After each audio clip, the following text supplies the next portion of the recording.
Yo, what's up everybody? I thought I'd make a short video today about the sun. Northern latitudes suck for sunlight, okay? In wintertime.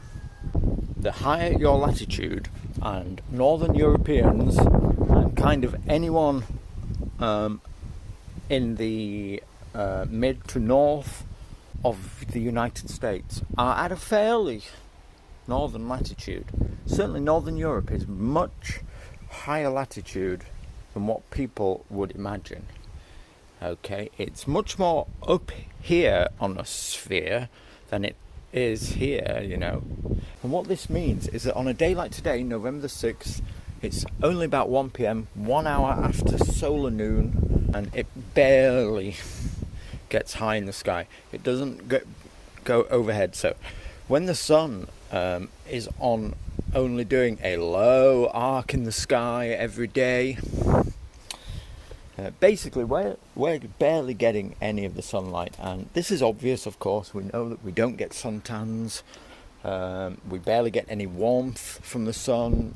I'm here at 1 hour after solar noon, and I can't feel the sun on my skin, so there's no warmth from it. But what this also means is that we're not getting really any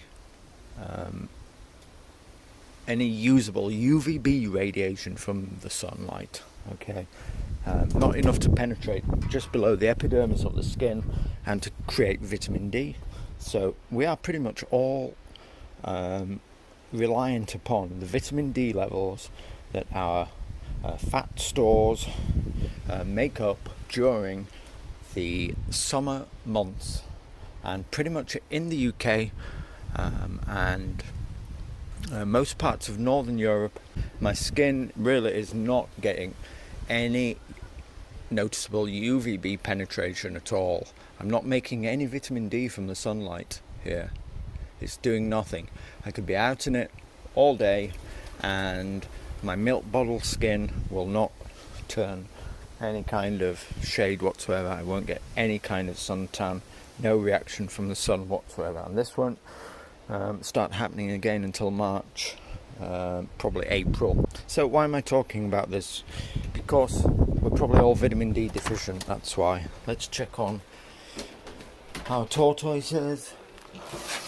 Wilma's feeling very sleepy today. She's resting. She had a hard night last night. You carry on, Wilma. Fred, where is he? He's hiding out in the box. Say hey, buddy. Alright. Oh my god. He's made a mess already. That's great news.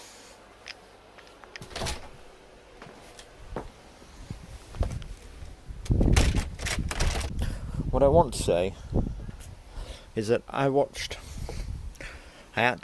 guilty secret here, I watch the Dark Horse podcast with Brett and Heather, whatever their name is.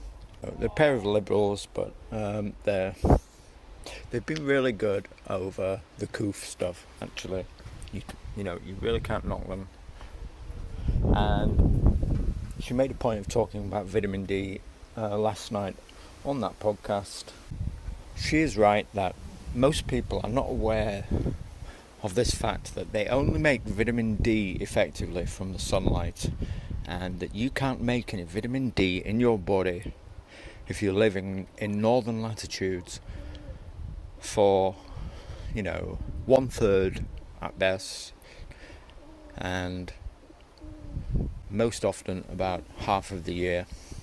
Certainly from now until March in the UK, and anywhere like above the 40th parallel, so anywhere south of San Francisco, you're going to be making no vitamin D until March, April time, with exposure to the sunlight, and you can barely get any of this in your foods. And so you're reliant upon stocks built up over the summer. And the critical factor of this is that we know that vitamin D levels are associated with many health outcomes in many different diseases. Fascinatingly, your latitude is also correlated with incidence of certain disease.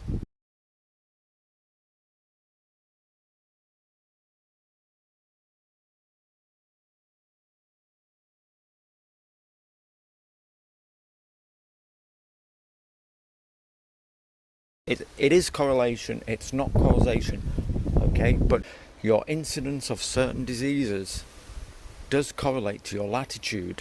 So I don't want to push this fact much more, but I do want to add a bit of information for anybody who's made it this far, okay? And that is that the reason why health people and governments are reluctant to tell people to supplement with vitamin D, if you're not aware of it, the reason why you're not being told to supplement with vitamin D is because we don't, again, you don't tell the stupid to do something that could harm them, okay? And so often you're not given information that if you're not stupid, you can go away with and find out a little more and come to an educated, or at least semi-literate decision. And the critical piece of information, all you need to know is that there is this synchronicity of calcium absorption that is regulated by vitamin D. Specifically, vitamin D levels can increase calcium absorption, and calcium being deposited around the body is good for you, but too much can lead to your arteries, your circulatory system, getting calcium deposits, being with what is called calcification, and this can lead to harder arteries and potential cardiovascular problems, heart attacks and strokes. And so this is a concern. This is why you're not told about vitamin D supplementation, okay? So effectively though, the dangers of vitamin D, of not supplementing with vitamin D, are well known.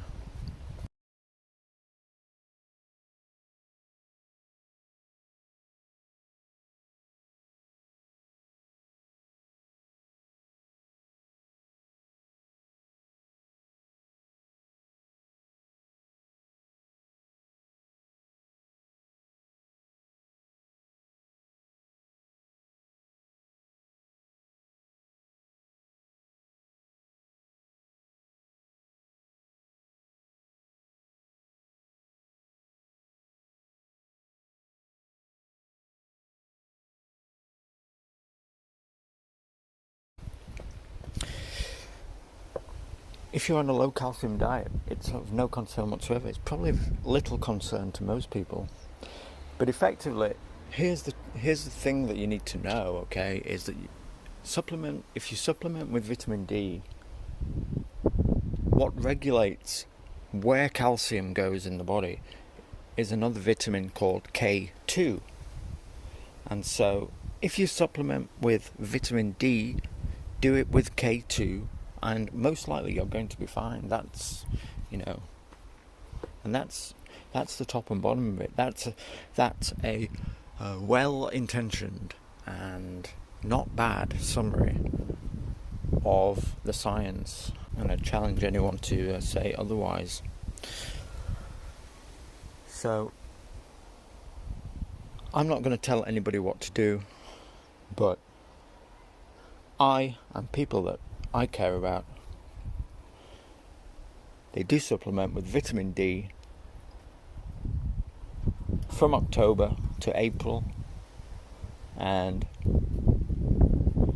we take 3,000 IUs and 180 micrograms of vitamin K2,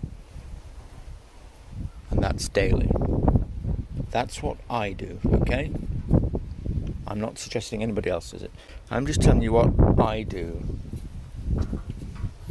And that's that, guys. I hope that wasn't super boring. Perhaps it was. I'm going to give these pigeons some food. Here's a lookout. They're super hungry. They're forming a picket line. They're not happy. It's already past 1 p.m. The sunlight's disappearing. Soon it'll be dark by 3:30 p.m. in the UK.